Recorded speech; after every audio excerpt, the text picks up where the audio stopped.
Spoiler alert, spoiler alert, spoiler alert. Y'all see what it is, man. They kicked Wrestlemania night one off with a major boom, right? They always say on the card, you never want to be the second match.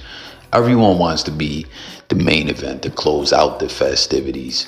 But the opening match is a very important piece on the card. And they kicked night one off just with an amazing match, an amazing storyline. The dream has come true.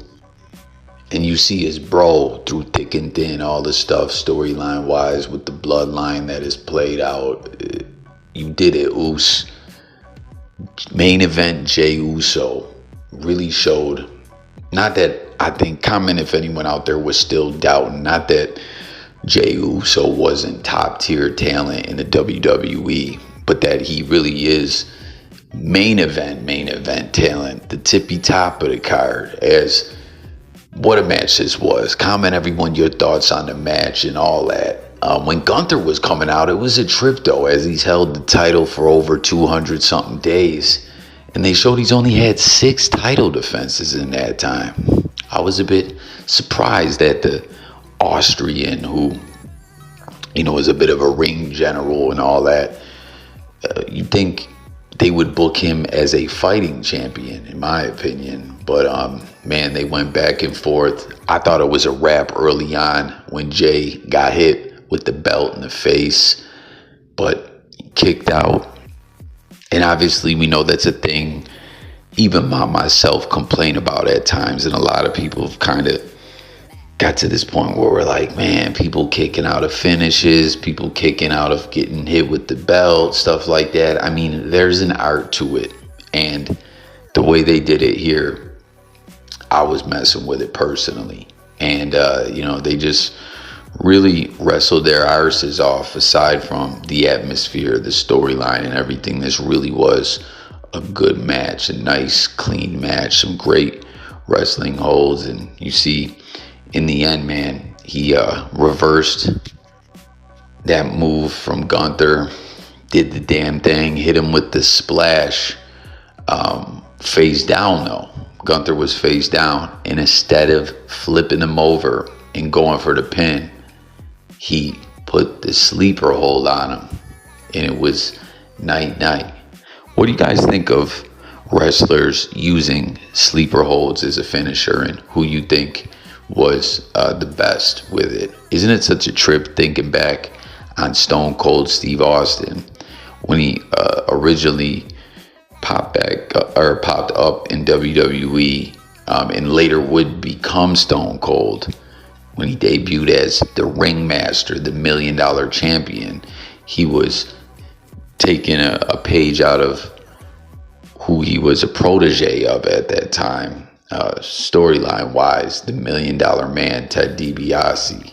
And Stone Cold was so right to get out of that role, being managed by the $1 Million Man. Like, at first, I personally was like, okay, I'm kind of messing with this, but it just didn't really go anywhere. And they did the whole storyline. It showed you in a sense the way Austin was slowly working to becoming the Stone Cold character, which to this day, has there ever been a wrestler who wrote themselves in to what got them the most over ever, other than Stone Cold, as he started cutting promos, showing that whole Stone Cold effort attitude, obviously winning the King of the Ring, which he wasn't originally slated to win. Triple H was being punished for the curtain call incident. He was the only one still there that could really face punishment, as Diesel and Razor was up out of there. HBK was HBK, and as we know at that time, there wasn't really even almost a damn thing he could do to get punished by Vince. Or he was just red hot, the baby face, right? Well, they say the dream had come true at the Iron Man match. What a title reign that was. And, Triple H was the only one that could take the punishment. But anyways, when Austin cut that promo, some people say not only was that the beginning of like Austin 316 and when the tides turned for Stone Cold to go on such an epic run to the likes we never really will see fully matched again. Some say that was the beginning of the Attitude in a way, unofficially. Comment and let me know what you think. But he was originally doing the $1 Million Dream. I got to do a video about that. Because let's just say the Stunner was a work in progress, and we'll discuss that in another video. Make sure to subscribe, everyone. Join the discussion.